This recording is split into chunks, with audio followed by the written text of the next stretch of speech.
এই গাছে নাকি রাত্রেবেলায় ভূত আসে। আরে চুপ কর, ভূত টুত কিছু নেই।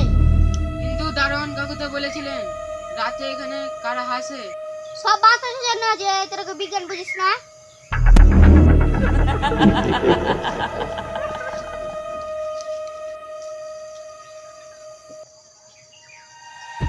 কিসের আওয়াজ হলো রে? আমি না।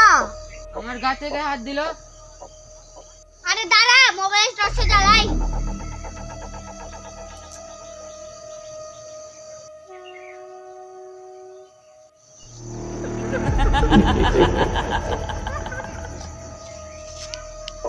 মা গো, আমি বাড়ি যাচ্ছি।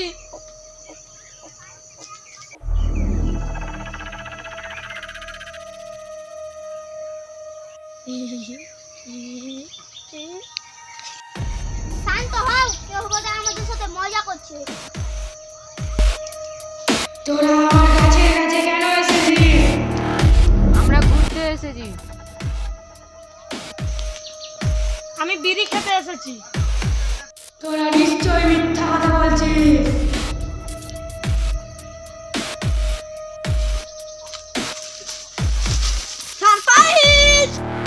ভেবেছিলাম তোরা ভয় পাবি। তুই একদম পাগল। আমার হাত পা করে ঠান্ডা হয়ে এসেছিল।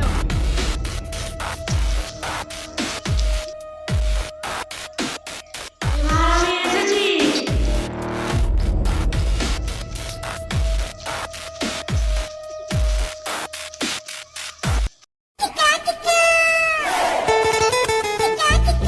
রাতে যাবি আবার গাছতলা? রাতে নাকি ওই জায়গাটায় ভূত দেখা যায়। কিন্তু দারোয়ান কাকু তো বলেছিলেন ওখানে নাকি রাতের বেলায় গাছ থেকে ভূতের হাসির আওয়াজ আসে। আরে তোদের সব বেকার কথা কমান দেখা। তাহলে আজ রাত 11টার সময় যে আসবে রাতে ভিতু।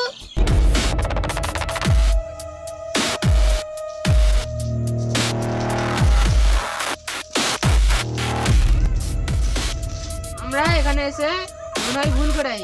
আমি তো মায়ের কাছে বলে এসেছি গ্রুপ স্টাডি আছে। ঠিক আছে, তাহলে সবারই মোবাইল সাইলেন্ট কর।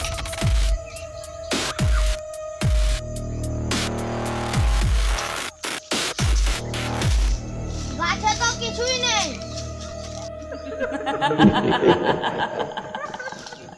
কিসের আওয়াজ হলো রে? চলে যা আমার গাছের কাছ থেকে। আমি চলে যাচ্ছি।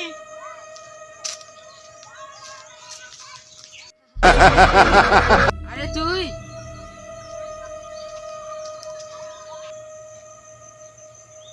আমি কিছু করিনি। ঠক ঠক করে কিসের শব্দ এলো রে? এবার কিন্তু মজা নয়।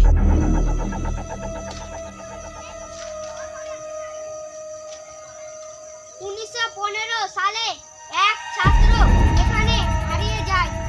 আরে নামটা তো পড়। নাম তার রনি। আমি কিছু জানি না।